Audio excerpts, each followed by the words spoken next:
जी है वो आपको बताता हूँ ना, उनका आज्ञा ना पाछा, ना घर ना परिवार।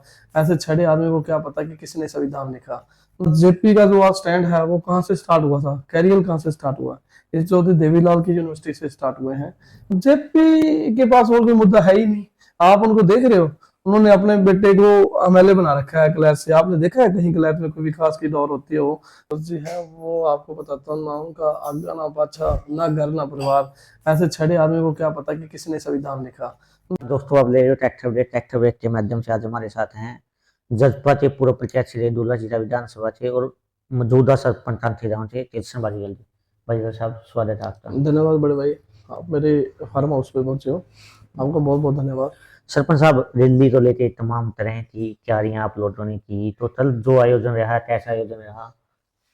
आपने कल का आयोजन देखा होगा, जी हमारे कई पत्रकार साथी वहां गए थे, कैथल से भी हमारे कई साथी वहां गए थे। मगर जो हमारा कल का जो रैली का सम्मेलन हुआ वो बहुत ही बढ़िया हुआ। वो इतनी धूमधाम से हुआ, हर नए चेहरे के ऊपर, और जो पुराने साथी थे उनके अंदर वही पुरानी लहर आई है जो हमारी पांडु भंडारा में जो रैली हुई थी। जैसे कल आपने देखा ही होगा, दुष्यंत जी के आया आया सीएम के नारे, और दुष्यंत जी को जो चाहने वाले थे उनके अंदर दोबारा जोश आया, क्योंकि जो कांग्रेस और बीजेपी ने दुष्यंत के प्रति लोगों को गुमराह करा था, उसके प्रति लोगों को पता लगा भाई दुष्यंत के अंदर क्या क्या चीजें खूबियां हैं। मगर वो फिर वही दौर आएगा। सरपंच साहब क्या लगता है आपको, जो पिछला चुनाव हुआ जजपा का प्रदर्शन है जो आप सोच रहे थे, तो क्या लगता है जो प्रदर्शन नहीं हुआ उसका कारण क्या था? देखो, जो पीछे हमारे प्रति जो लहर थी वो किसानों की प्रति लहर थी, क्योंकि एक किसानों का मुद्दा उठ लिया था हमारे प्रति। क्योंकि दुष्यंत जी ने जब अपने बीजेपी के साथ गठबंधन में गए थे, हमारी 10 सीटें थी, हमारी भी मजबूरी थी, अगर हम गठबंधन में ना जाते तो जो हमारे साथ एमएलए अब निकल के गए हैं वो पहले भी भागने थे, तो हमारा जो चाबी का निशान था वो भी नहीं बच पाता। मगर दुष्यंत जी ने सरकार में रहते हुए एक जो वर्कर थे उनमें हौसला देने का काम करा था। क्योंकि जो वर्कर होते हैं वो रीढ़ की हड्डी होते हैं, क्योंकि 20 साल से हमारी सरकार से बाहर थे, तो इसलिए दुष्यंत जी ने गठबंधन में साझेदारी करी थी। वो दुष्यंत जी की सोच और करने में बहुत बड़ी चीज है। तीसरा टर्म का जो बीजेपी का बना, तो तमाम तरह की इस तरह की ट्रांजेक्शन आ रही है, ये जो उड्डा है उड्डा की वजह से बीजेपी आई है, ऐसा क्यों लगता है आपको उड्डा की वजह बीजेपी आई है? बिल्कुल बिल्कुल, आपने देखा होगा जो पूरे हरियाणा में जो लहर थी वो 75 पार का नारा था। इतनी बड़ी लहर तो 87 में भी नहीं होगी चौधरी देवीलाल की जितनी अब की बार थी। मैंने खुद भी विधानसभा का चुनाव लड़ा था गुला चेगा से, जिस भी साथी के पास आया करते थे वो तो यही कहा करते थे, सरपंच साहब अब की बार तो हम हुड्डा साहब को लेना चाह रहे हैं, अब की बार तो हम कांग्रेस को वोट देंगे। इतनी बड़ी लहर के बाद आपने देखा है, अगर मैं आपको सीटें गिराने लग जाऊं, हुड्डा ने तो इतनी सीटों में हेरफेर करी है। वो आप ये देखो, चितकारा थी निर्मल सिंह की बेटी, उनको टिकट नहीं दी। अपने यहाँ पुंडरी से जो हमारे सतवीर बाना था उनको टिकट नहीं दी, वो जीते जो कैंडिडेट थे। आप ये लगाओ, जो हमारे वहां से ऐसे कितने कैंडिडेट आपको गिलाऊं, जो उचाना से थे अपने बजेंद्र डुमका, उनकी सीट निकल रही थी, जी उनको हराने के लिए आजाद उम्मीदवार खड़ा करा। बीजेपी को तो ये बीजेपी के साथ डम्मी गठबंधन करके तो इन्होंने बीजेपी की सरकार लाए हैं। में सांसद जैसे जयप्रकाश जी, वो बोलते हैं जेजेपी और इनेलो में कंपटीशन है कि कौन सी रैली बड़ी होने वाली है, इसीलिए ये प्रदर्शन कर रहे हैं। ऐसे है, जेपी जी सड़े आ गए हैं। जेपी जी एक वृद्ध आश्रम, जैसे वृद्ध आश्रम हो जाता है ना, वैसे वृद्ध आश्रम में आ चुके हैं, क्योंकि एज भी उनकी काफी हो चुकी है। आपने देखा होगा उनका दिन प्रतिदिन का आरोप। मगर एक चीज बताओ, जेपी का जो आज स्टैंड है वो कहाँ से स्टार्ट हुआ था, कैरियर कहाँ से स्टार्ट हुआ? इस चौधरी देवीलाल की यूनिवर्सिटी से स्टार्ट हुए हैं। मगर ऐसे कई मंत्री हैं जो चौधरी देवीलाल की यूनिवर्सिटी से निकल के गए हैं।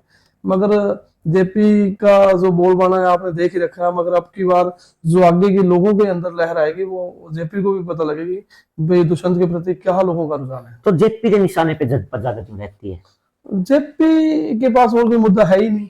आप उनको देख रहे हो, उन्होंने अपने बेटे को एमएलए बना रखा है क्लैट से। आपने देखा है कहीं क्लैट में कोई विकास की दौर होती है वो? अगर कैथल से हमारे रणदीप सुरजेवाला का बेटा है, गुलाचिका से देवेंद्र हंस है, हमारे 3 एमएलए हैं कैथल में। कि 3 एमएलए होने के बाद यहाँ एक शक्ति प्रदर्शन करा था इन्होंने, जो अभी इनका प्रदेश अध्यक्ष आया था, उसमें 300 बंदे नहीं जुटा पाए, और इनकी कितनी बड़ी मजबूती होगी आप ये देख लो। जी बोला जब मेरी सरकार थी तो एससी के हमने 4 चेयरमैन बनाए, उसमें आप भी शामिल हैं, तो क्या लगता है एससी समाज का जो मान सम्मान है वो बिल्कुल बिल्कुल, जजपा यहाँ में कैसा रहा? ऐसा है कि जो जज्बा पार्टी है ये 36 बिरादरी की पार्टी है। ये तो जो जातिवाद का विशेष नारा दिया है, ये तो बीजेपी ने आके यहाँ जातिवादियां जो स्टार्ट करी हैं, कहीं भी, यहाँ नहीं, पूरे पूरे इंडिया में आपने देखा होगा जातिवाद का जो जहर घोलने का काम करा वो बीजेपी ने करा है। आप इससे पहले देख ही रहे थे, यहाँ 36 जातियों के लोग रहते हैं, 36 जाति का भाईचारा है, मगर दुष्यंत जी की सोच, जो देवीलाल जी की सोच थी, ये देवीलाल की यूनिवर्सिटी से, मैं आपको क्या बताऊं, हम बाजीगर बरादरी से आते हैं, मैं कहता हूँ ऐसी कास्टों को उन्होंने टिकट देके ऐसे एमएलए बनाए, आपने देखा होगा, ऐसी कास्टों के एमएलए बना के उन्होंने खड़े करे हैं मजबूती के साथ। आप जिनके पास कोई अपने घर का ब्योत भी नहीं था, उनको भी एमएलए बनाने का काम करा है देवीलाल जी ने। तो मनोहर खट्टर जी ने बोला कि भीमराव अम्बेडकर ने संविधान नहीं लिखा, और रैली में ये मुद्दा तमाम तरह से आगे रहा। तो क्या मानते हैं, ये इस तरह का बयान कैसे देखते हैं? जो खट्टर जी है, वो आपको बताता हूँ, ना उनका आज्ञा ना पाछा, ना घर ना परिवार, ऐसे छड़े आदमी को क्या पता कि किसने संविधान लिखा।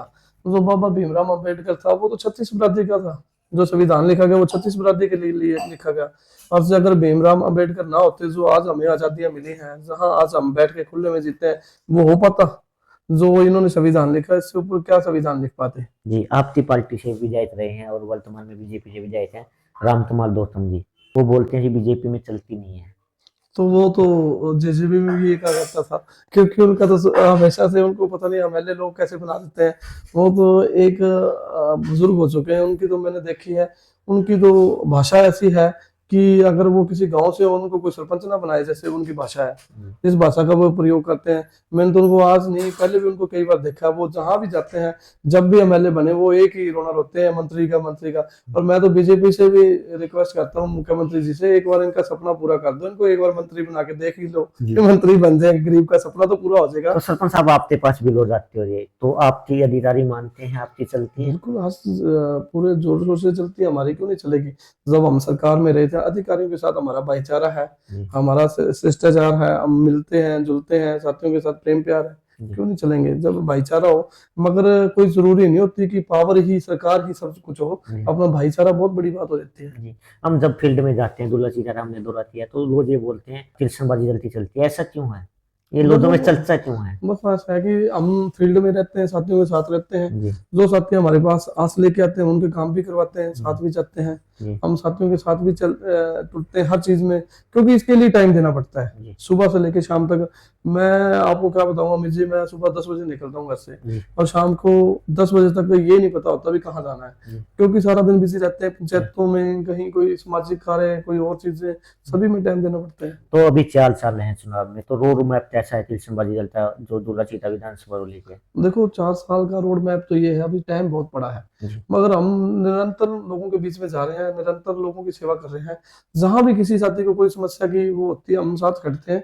मगर अभी तो वो है कि अभी तो परिवर्तन लहरें बहुत आएंगी, 4 साल बहुत बड़ा समय होता है, मगर अभी से तैयारी करने लगे हुए हैं। जी, का मुद्दा पूरे देश में चला हुआ है, देखो, तो मानते हो वोट चोरी हुई है?